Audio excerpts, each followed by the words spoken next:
Friends Bigg Boss season 9 Saturday updates అన్నమాట. ఈరోజు Saturday ఎపిసోడ్లో డిమాన్ పవన్ అయితే నాగార్జున సార్ గేట్లు ఓపెన్ చేసి హౌస్ నుంచి వెళ్ళిపోమన్నారు. రెడ్ కార్డు ఇచ్చారంట. ఎందుకంటే రీతుతో కెప్టెన్ రూమ్లో రీతుని 2 సార్లు తోసేశారు కదా, ఆ వీడియో ప్లే చేసి అసలు ఇలాంటి బిహేవియర్ నీ నుంచి ఎక్స్పెక్ట్ చేయలేదు, నువ్వు ఇలాంటి బిహేవియర్ చేస్తావా, నీ వల్ల బిగ్ బాస్ షోకి బ్యాడ్ నేమ్ వస్తుంది అని చెప్పి హౌస్ నుంచి వెళ్ళిపోమని చెప్పి రెడ్ కార్డ్ ఇచ్చి గేట్లు ఓపెన్ చేశారంట. దాంతో డిమాన్ పవన్ చాలా ఏడ్చాడంట. తర్వాత రీతు కూడా స్టాండ్ తీసుకుని, సార్ తనేం అలా చేయలేదు, నేనేమి తప్పుగా అనుకోలేదు, మా ఇద్దరి మధ్య ఒక అండర్స్టాండింగ్ ఉందంటే రీతుని కూడా అడిచాడంట.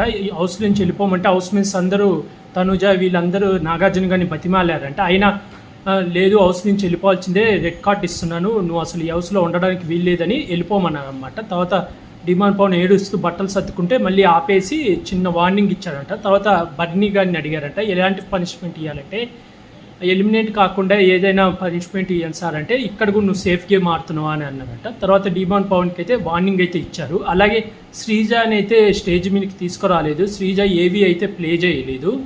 ఇదైతే శ్రీజకు చాలా అన్యాయం జరిగింది. నేనైతే శ్రీజకి ఏవి ప్లే చేస్తారు అనుకున్నాను, శ్రీజకి అయితే రియల్గా అన్యాయం జరిగింది. అలాగే ఈ ఎపిసోడ్తో డిమాన్ పవన్ అయితే పక్కా టాప్ 5లోకి వెళ్తాడు. మీలో ఎంతమంది డిమాన్ ఫ్యాన్స్ ఉన్నారో కామెంట్ చేయండి ఫ్రెండ్స్. అలాగే ఇలాంటి అప్డేట్స్ కోసం నా యూట్యూబ్ ఛానల్ని సబ్స్క్రైబ్ చేసుకోండి friends. Like, share, comment, subscribe friends. Bye.